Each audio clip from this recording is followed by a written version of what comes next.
हाफिज़ मोहम्मद ताहिर अयूबी भाई ने मर्द मुजाहिद मर्द मोमिन ने हमें ज्वाइन किया। बहुत बहुत शुक्रिया हाफिज़ साहब आपका, आपने हमें ज्वाइन किया। पहले तो हम आपके शुक्रगुज़ार हैं, आपकी बदौलत, आपकी लीगल टीम की बदौलत अली भाई को और हमें आज ये दिन देखना पड़ा कि अली भाई की ज़मानत तो हो चुकी है। ये आप ही की कोशिशों से हुआ, क्योंकि हम तो दुआ कर रहे थे, लेकिन आगे जो काम कर रहे थे वो आप लोग सही कर रहे थे, हमारी तो सिर्फ दुआएं थी, लेकिन जो असल काम था वो आप उधर कर रहे थे। तो इस हवाले से पहले तो आप मुझे अपने जज्बात से आगाह करें कि अभी क्या जज्बात थे जब जमानत का आपने सुना, आप लोग वहाँ मौजूद थे, खुद थे, लीड कर रहे थे। इस हवाले से कुछ हमें अपने जज्बात बताएं। वकुल जाल हक व ज़हक़ल बातिल इन्नल बातिल कान ज़हूक़ा। मैं तो ये कहूँगा कि जब आप एक तवील एक जदोजहद के साथ एक जंग लड़ रहे होते हैं, तो कानूनी एक जंग थी जिसे आप लड़ रहे होते हैं, और डे फर्स्ट से मुख्तलिफ क्या सराइयाँ और मुख्तलिफ चहमगोइयाँ चलती रही हैं, और फिर वो ऐसे ऐसे मामला हमारे सामने नई नई चीज़ें आती रही हैं, फिर कुछ थ्रेट्स भी थे, फिर काफ़ी एक प्रेशर एक मखसूस तबके का वो इस तनाज़र में होता है कि ये ब्लास्फेमी का केस है, और मतलब 100 चीज़ें इस तरह की होती हैं। तो उस सारे प्रेशर के अंदर भी काम करना, फिर मेरी चूँकि इंजीनियर साहब से जेल में मुलाकात भी रूटीन से होती रही है, तो हम फिर कुछ स्टेप लेने से पहले उनसे डिस्कस भी कर रहे होते थे कि अगर ऐसा हम अगर ना करें तो ये ना हो कि फ्यूचर में इसका हमें ये नुकसान हो, या जैसे नज़ारती कौंसिल वाला मामला था उसमें हम नहीं जाना चाह रहे थे। मेरी पर्सनल राय थी, तो मुझे उन्होंने पूछा आप क्यों नहीं इसमें जाना चाह रहे हैं, क्यों नहीं करना चाह रहे, तो मैंने उनको बताया कि ये रीजन है जिसकी वजह से मैं नहीं जाना चाहता। तो मुझे उन्होंने कहा कि अगर आप इस पे एग्री हैं तो फिर हमें कोई मतलब जरूरत नहीं है इसमें कि हम इसको जाएं लेके चले। तो वो उस टेंशन के साथ जब हम केस को लेके चल रहे होते हैं, डेफिनेटली जब हाई कोर्ट में थे तो एक बड़ा वो एक मामला बना हुआ था कि पता नहीं बेल होनी है नहीं होनी, और फिर लोगों के ज़हन में कई चीज़ें होती हैं ऐसी, पता नहीं लीगल टीम के जो है वो उनका कोई स्टेप ठीक नहीं है, या वो लीगल एक्विपमेंट उनका ठीक नहीं है, या वो जो आप कह लें कि जो स्टेप्स वो ले रहे हैं शायद वो ठीक नहीं है, या उनको इस कोई और कुछ चीज़ अडॉप्ट करनी चाहिए थी। तो इस तरह की चीज़ों में प्रेशर होता है।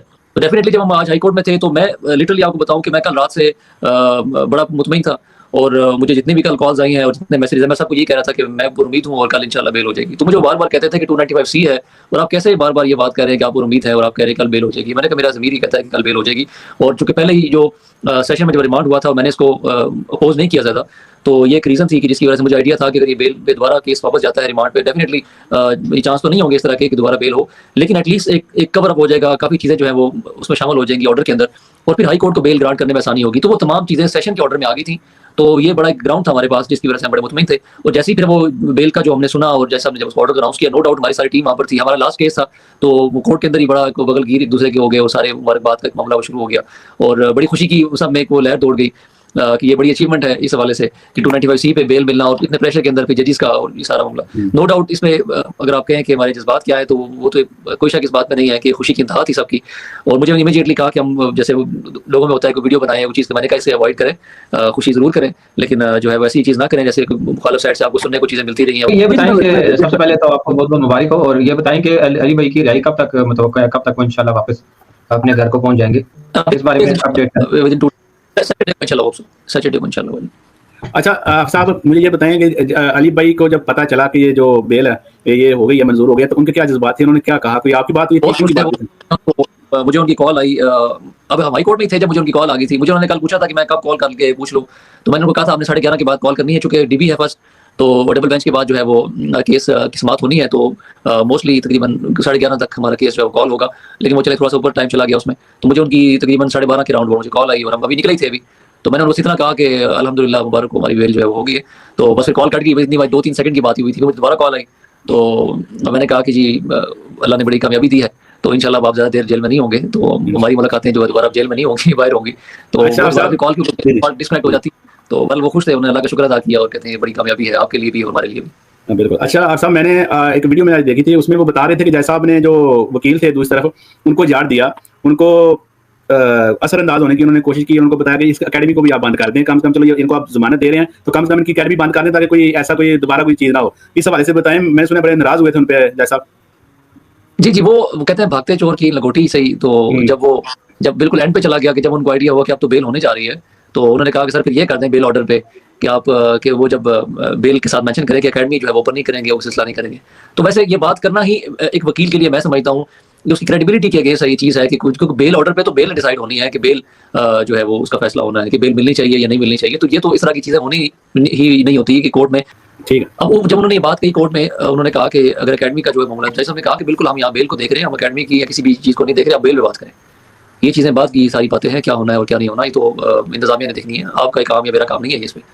तो उनको उन्होंने जैसे हमने शटअप कॉल दे दी थी, और वो फिर वो 2-3 जगहों पे ये हुआ है, उन्होंने कोशिश की। तो ट्रायल वाली बात पर उन्होंने कहा कि ट्रायल 295C का है, ब्लास्फेमी का मैटर है, तो जैसे हमने कहा खबरदार मेरी कोर्ट में इस तरह की बात ना करें, कि क्या मैटर, ये FIA वाले खड़े हैं यहाँ पर, इन्होंने सिक्योरिटी को मैयर करना है, सिक्योरिटी पॉइंट ऑफ व्यू को देखना है, ये आपका काम, ये मेरा काम नहीं है। तो आप बिल्कुल मेरी कोर्ट में इस तरह की बात ना करें और बिल्कुल मोहतात रहें और इसको इस तरह की गुफ्तगू ना करें। अच्छा, मैंने ये भी सुना कि वहाँ पे उन्होंने कोई बात नहीं की और जज साहब ने फिर पूछा कि अगर आप कंसेंट दे दें तो कंसेंट के साथ हम ये कर सकते हैं कि हम ट्रायल की डायरेक्शन दे देंगे 6 मंथ के लिए, तो वो आपके लिए भी फायदेमंद हो सकती है। तो उन्होंने कहा सर हम कंसेंट तो नहीं दे सकते। तो उन्होंने कहा अगर आप कंसेंट नहीं देंगे तो मैं फिर मेरिट में फैसला कर दूंगा। तो उन्होंने कहा ठीक है आप मेरिट में फैसला कर दे। तो मेरिट पर जब फैसला उन्होंने अनाउंस किया तो फिर वो उन्होंने फर्दर इंक्वायरी का केस बनाते हुए जो है वो बेल ग्रांट कर दी। जी। अच्छा आप साहब, मैंने ये भी सुना कि उन्होंने एतराज किया वकील ने कि जी हमें सुना नहीं गया और इन्होंने वन साइडेड जो है ना वो डिसीजन कर दिया।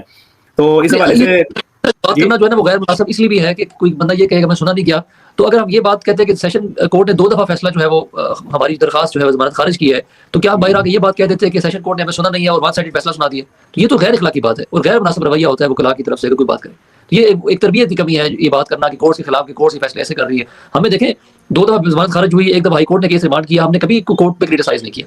हमने एक इखलाकी दायरे में रह के सिर्फ यही कहा हमेशा से कि अगर सेशन कोर्ट है तो 295C की वो बेल ग्रांट नहीं करती। और एग्जांपल के तौर पे हमने कहा जैसे 600 ग्राम पे 9C के केसेस में वो से ज्यादा वो बेल ग्रांट नहीं करते और 1200 ग्राम पे हाई कोर्ट बेल ग्रांट कर देती है। तो ये एक जुरिसडिक्शन का इशू है। आप कह लें कि कोर्ट अपने ऊपर जो है ना बर्डन नहीं लेती। तो अब इसकी आड़ में आप कोर्ट पे क्रिटिसाइज शुरू कर दें और जब फैसला आपकी मर्जी का है तो ले लें, आपके खिलाफ फैसला आए तो आप उस पर तनकीद शुरू कर दें, तो ये मुनासिब रवैया नहीं होता। तो बाहर आके इस तरह की गुफ्तगू करना वो गैर मुनासिब बात है, कोई करता है इस वाले से। बिल्कुल ऐसा। अच्छा, चूंकि अली भाई को तकरीबन 100 दिन हो गए हैं, आज मेरे ख्याल में 100 दिन उनको हो गया पूरा। इस हवाले से अगर हम स्टार्ट से करें ना, देखें ना, तो बीच में इस तरह के भी हालात आए कि बाद दफा हमें इस तरह होता है कि शायद अली भाई की जो लीगल टीम है वो मुनासिब तरीके से काम नहीं कर रही, क्योंकि आप काम को ज्यादा बेहतर तरीके से समझते हैं, तो इस हवाले से भी आप पे प्रेशर था। तो हमारी ऑडियंस को बताएं कि कुछ कानूनी जो मामला होते हैं, क्योंकि हम तो ज़ाहिर एक स्टूडेंट हैं, तो हमें तो चाहिए कि अली भाई अगले दिन आ जाए, हमको देखना चाहते हैं बाहर, क्योंकि बहुत टाइम काफी टाइम लग गया। तो इस हवाले से हमारे देखने वालों को बताएं।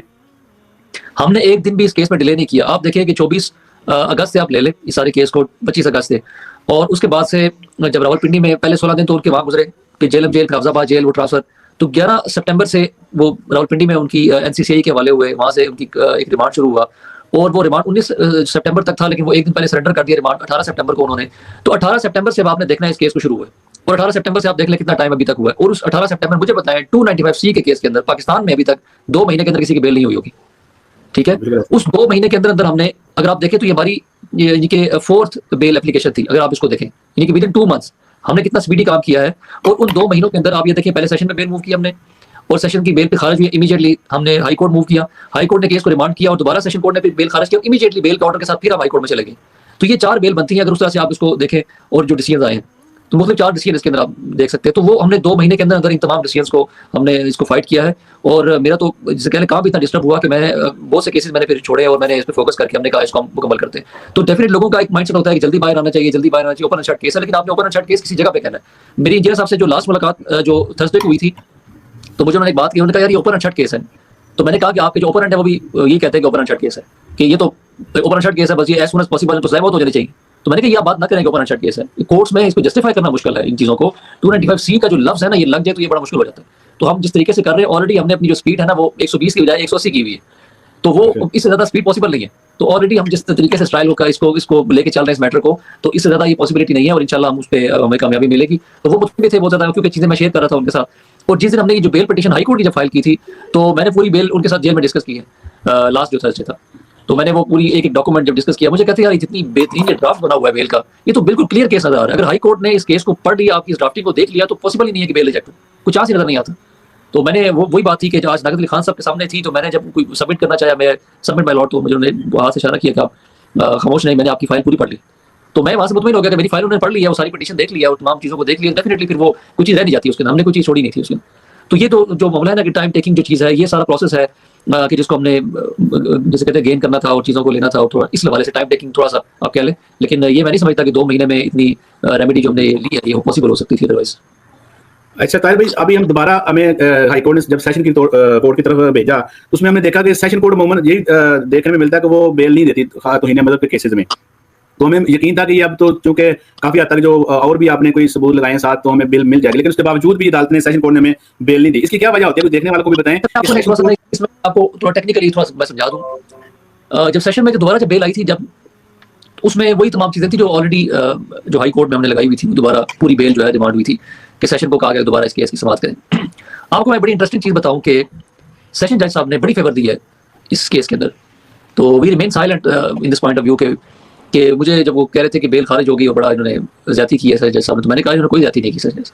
जितना वो कवर अप कर सकते थे ना आपको इस केस के अंदर, उन्होंने वो तमाम मटेरियल को आपका उसको एडजस्ट किया और बड़े टेक्निकल तरीके से उन्होंने बेल खारिज की थी। उन्होंने आपका हाई कोर्ट का केस बना के दिया था आपको कि आप हाई कोर्ट, ये हमारी लीगल लैंग्वेज है, हम कहते हैं कि इस पॉइंट को सेशन ने कवर कर दिया और ये तमाम चीजें उन्होंने चीजें कवर अप की, अब हम हाई कोर्ट जाएंगे तो हमें बेल मिल जाएगी। और यही रीजन थी जिसकी वजह से बड़े मुतमईन थे कि अब हमने वो चीजें जो लास्ट टाइम जो सेशन ऑर्डर में मेंशन नहीं थी, वो कैटेगोरिकली तमाम चीजें संजय साहब ने अपने ऑर्डर में शामिल कर दी। उन्हें फतवाजात को उन्होंने ले लिया कि सीजन मेमो का हिस्सा है, उसको एडमिट किया, नजाती काउंसिल वाली बात को उन्होंने वो क्लैरिफाई किया, और उसके अलावा जो वॉइस की बात थी, मैच वाली बात, वो चीजें क्लियर हुई। तो वो सेशन जज साहब ने चीजों को कवर कर दिया था, तो सेशन जज साहब इससे ज्यादा कर नहीं सकते थे, तो उन्होंने इनको कवर अप दिया। और हाई कोर्ट में जाकर हमारे पास एक बेहतरीन ग्राउंड था कि हम उसको ले लेते, और ये बात हमने पिटीशन में मेंशन कर दी थी कि तमाम चीजें जो उन्होंने सेशन जज साहब ने जो ऑर्डर किया उसमें उन्होंने 295C का जो मटेरियल था उसको कनेक्ट ही नहीं किया। ठीक है, तो 11 की हद तक ये केस रह गया था, 11 पी का हमें आज बेल ग्रांट होगी। हाफिज साहब, इसमें तो कोई शक नहीं है, आपने दिन रात मेहनत की और उसकी वजह से ही अली भाई अब हमारे दरमियान होंगे। तो अली भाई ने कुछ कहा है कि इस इतवार को भी होगा सेशन, क्या कहा है, कभी खुलेगी? सेशन वाली बात को थोड़ा नहीं करें अभी तो बेहतर है। अच्छा चलो ठीक है। अच्छा जब आपने तो अगर उनका कोई माइंड हुआ भी तो मैं तो वैसे लिटरली बात करूंगा कि अभी फिलहाल इस बात को मैं थोड़ा नरम तबीयत का हूँ इस मामले में, सॉफ्ट माइंड हूँ कि मैं चाहता हूँ कि चीजें जितनी बेहतरी की तरफ जा सकें वो बेहतरी की तरफ जानी चाहिए। लेकिन क्योंकि हम आप साहब, हम अगर अली भाई की तबीयत को देखें ना, वो दावत के हवाले से वो एक मिनट भी नहीं बैठ सकते हम। तो मैंने तो उसकी तबीयत, उनकी तबीयत के हवाले से बताया जिस तरह उनकी आदत है, क्योंकि हमें तो पता है ना, तो इस हवाले से बात की। आखिरी सवाल आपसे पूछूंगा, मेरे ख्याल में उनकी फिर दोबारा कॉल आ गई है। तो मैं तो वो बिल्कुल ऐसे ही होता है कि लेकिन जब जितनी लंबा उन्होंने टाइम गुजारा है अंदर, वो मतलब राउंड अबाउट 100 डेज हैं, तो डेफिनेटली थोड़ा सा बंदा उसमें भी मेंटली तौर पे भी होता है। तो I think we should wait कि वो नेक्स्ट कर ले, बेशक उससे थोड़ा सा चीज़ों को बेहतर हो जाए फिर वो। लेकिन अगर आपके टाइम का बहुत बहुत शुक्रिया हाफिज ताहिर अय्यूबी भाई, आप हमारे साथ थे और आपका अगेन हम शुक्रिया अदा करते हैं। आपकी मेहनत की वजह से, आपकी दिन रात मेहनत की वजह से ये वक्त आया कि अली भाई आप हमारे साथ होंगे इंशाल्लाह। तो बहुत बहुत शुक्रिया आपकी लीगल टीम का, आपका। अल्लाह ताला आपको जज़ाए खैर दे और दुनिया और आखिरत में कामयाबी अता फरमाए। जज़ाकल्लाहु खैर।